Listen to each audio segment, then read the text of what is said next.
ভাইরে বাংলাদেশে যদি আমাদের জন্ম না হইতো তাহলে তো আমরা বিভিন্ন ঘটনা মিস করতাম যেটা পৃথিবীর অন্য কোনো দেশে ঘটে না। যেটা ইহা মাত্র বাংলাদেশেই সম্ভব। বাঙালিদের টাকা পয়সা এবং ভাত কাপড়ের অভাব থাকলেও কিন্তু বাংলাদেশের আম ছাগলের অভাব নেই। আপনারা এই বান্দাকে নিশ্চয় চিনতে পারছেন, এনার নাম কিন্তু ওমর ফারুক আল আজমি, যে কিছুদিন আগে কিন্তু ওয়াজ করে বেড়াইতো, যার মাহফিলে শত শত হাজার হাজার লোক এসে বসে ওয়াজ শুনতো এবং যার পিছনে শত শত লোক নামাজ পড়তো। সে কিনা সেই একজন ইমাম বলেন আর বক্তায় বলেন, সে এখন হয়ে গেছে টিকটকার, যার সুন্দর সুর হওয়ার কারণে অনেক লোক তার ওয়াজ শুনতেও আসতো। কিন্তু সেই ওমর ফারুক আল আজমি যে কিনা নিজের চুলটাকে একটা কুত্তা কাটিং দিয়ে মনে করেন যে গু কালার রং কইরা একদম টিকটক স্টার বনে গেছে। শুধু এখানেই শেষ নয়, সে এখন নামাজ কালাম বাদ দিয়ে সে এখন সিনেমা বানাতে চায়।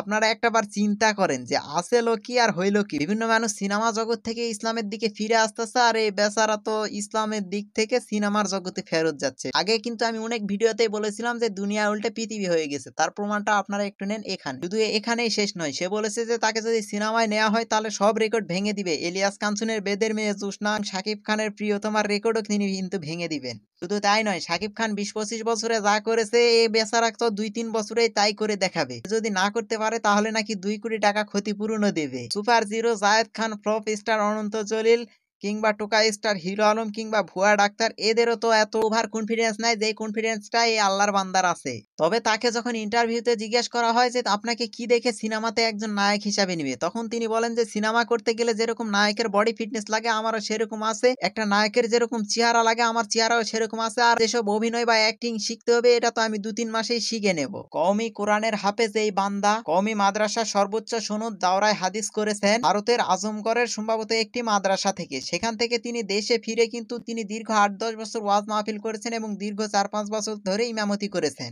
এখন তো আপনারা অনেকে বলতে পারেন যে তাহলে সে এত বছর ওয়াজ মাহফিল করলো এবং ইমামতি করলো, তাহলে এখান থেকে তিনি কেন টিকটকার হলেন, কিংবা এই চুলে গু কালার করে এরকম পাগলামি ছাগলামি কেন করতেছেন? আসলে এই বান্দার মূল পরিবর্তনের কারণ হচ্ছে প্রেম প্রীতি ভালোবাসা ছেঁকা খায়া বেকা হওয়া।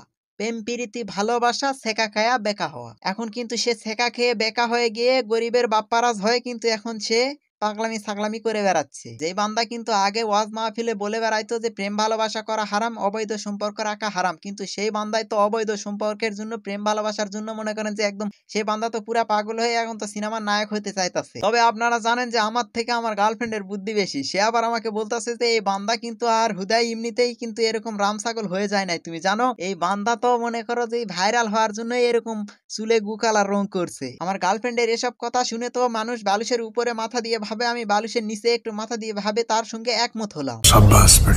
আপনারা তো নিশ্চয়ই এই লোকটাকে চিনেন, যে কিনা মনে করেন যে স্কার্ফ পরে, চুল কালার করে, এই দাড়ি কালার করে, কি উল্টাপাল্টা গান করে, গানের মায়েরে বা পাকিস্তান করে কিন্তু সে ভাইরাল হয়ে গেছে। আমরা কিন্তু একে সোশ্যাল মিডিয়ায় দেখি এই লোকটাকে, কিন্তু আমরা কয়জন জানি যে এই লোকের নাম কিন্তু রায়হান। আসলে বাংলাদেশে কিন্তু ভালো কিছু করে ভাইরাল হওয়া যাবে না। এই রায়হানের একটা ইউটিউব চ্যানেল ছিল যেটা টেক চ্যানেল, যেখানে সে বিভিন্ন জিনিস শিখাইতো, যে কোন সফটওয়্যার দিয়ে কি করা যায় এরকম জিনিসই তিনি শিখাইতো। কিন্তু সেখানে তিনি তেমন একটা সাড়া পাচ্ছিলেন না, তাই তো তিনি কানে দুল টুল পরে একদম পাগলামি সাকলামি করে তিনি চুল মার্কা গানগুলা গাইতে থাকেন আর গানের মায়ের বাপ পাকিস্তান বানাইতে থাকেন। এরপরেই তো তিনি ভাইরাল। আর একবার যদি কেউ ভাইরাল হয়ে যায় তাকে তো আর বাংলাদেশে পিছনে ফিরে তাকাতে হয় না, তার পৃষ্ঠানে মনে করেন যে কিছু সাংঘাতিক নামক সাংবাদিকেরা ইন্টারভিউ নেওয়ার জন্য ছুটে পড়েন। আবার আমাদের অপু ভাইয়ের কথায় ভাবেন যে এই ওমর আল আজমিল্লাহ খান মাথায় গুকালার রং করে সে উল্টাপাল্টা টিকটক করে কিন্তু ভাইরাল হয়ে গেছেন। উল্টাপাল্টা টিকটক করুক আর সিধা টিকটক করুক, যাই করুক সে কিন্তু হয়েছেন ভাইরাল। সে এখন মনে করেন যে দুবাই গিয়ে থাকেন, তার সাথে কিন্তু একটা ইনটেক মেয়েও আছে।